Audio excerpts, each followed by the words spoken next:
Hello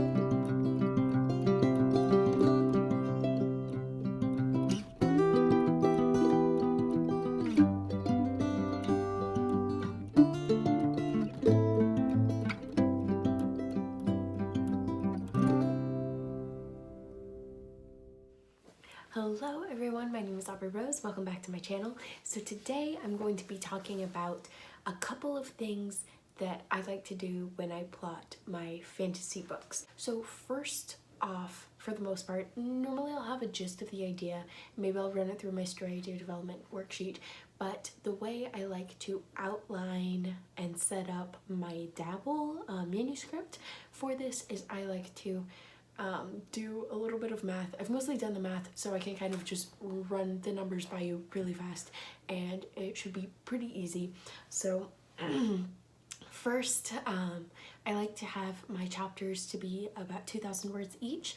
So the way I do this is my first and third acts will be 20,000 words, and my second act, which is a little bit bigger, will be 40,000 words. So this will be 10 chapters, 20 chapters, 10 chapters, 40 chapters in all, and about 80,000 words at the end of this. So this is a really good number for your first fantasy book, whether you want to self-publish or traditionally publish, because traditional publishers are looking for shorter books that they can just publish a lot of cheaper, and they don't want like whopping 100,000 word novels for your first book if you're not like an established author. So this is a really good number to start with, and so that's why I would really recommend trying to go a little bit lower. I don't know if you guys are underwriters or overwriters.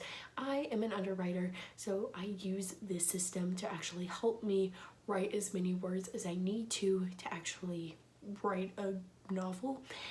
If you are an overwriter, I would say don't stress about hitting these numbers exactly, especially if it kind of hinders your writing process. I would just use this as the goal, whether it's for your first draft or when you're cutting down and editing. So my second tip is, depending on whether you're character-led or plot-led, you kind of work from there. I am going to start with the plot because that's something that I've had a lot of fun learning about recently. So I watched the Brandon Sanderson lectures, and so this is, I don't want to say my own version of this because I'm pretty sure I just used his version, but if you want to check out his lectures, I'll link them up in the cards or down below. Definitely highly recommend those. And so this is what I took from this. So in Dabble, when you outline, you would have your your chapters, and each chapter will have a scene, but then you can have plot lines. And so I will take the chapter and I will write out plot lines for each kind of genre or aspect of my book.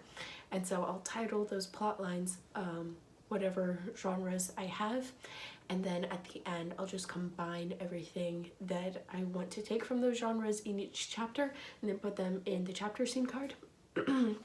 So I'm going to give a little bit of a better example. So I'm currently writing a Snow White vampire retelling.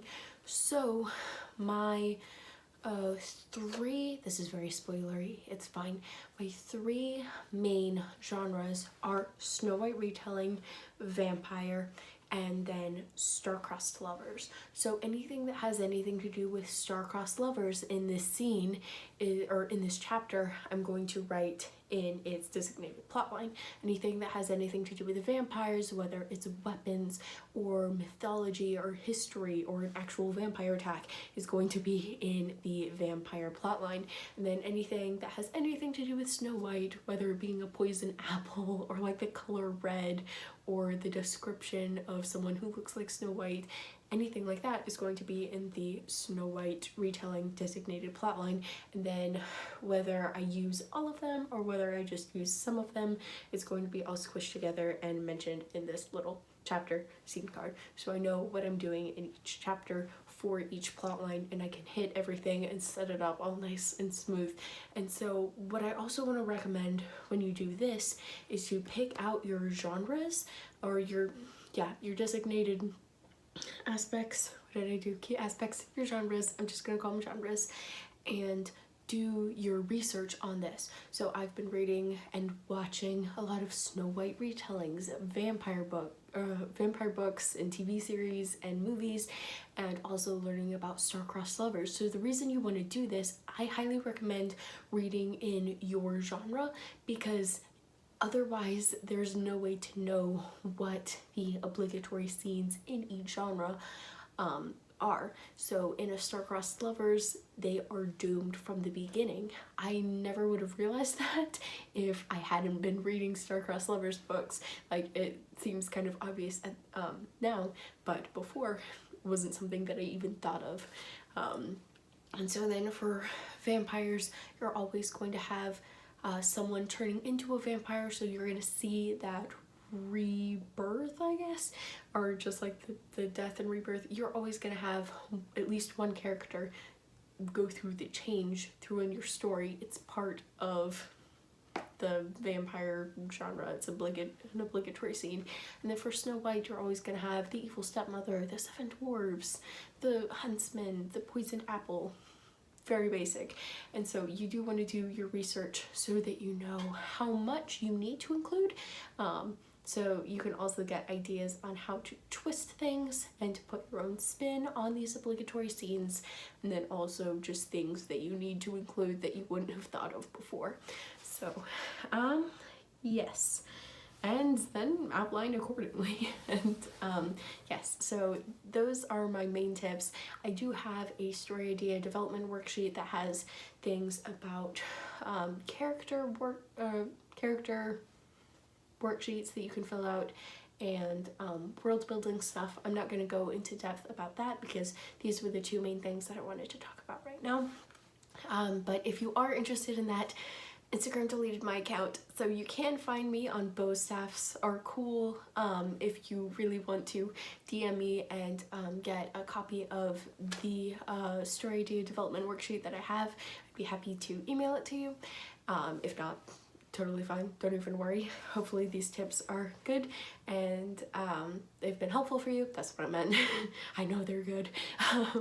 But yes, thank you so much for watching, and I will see you guys in the next one.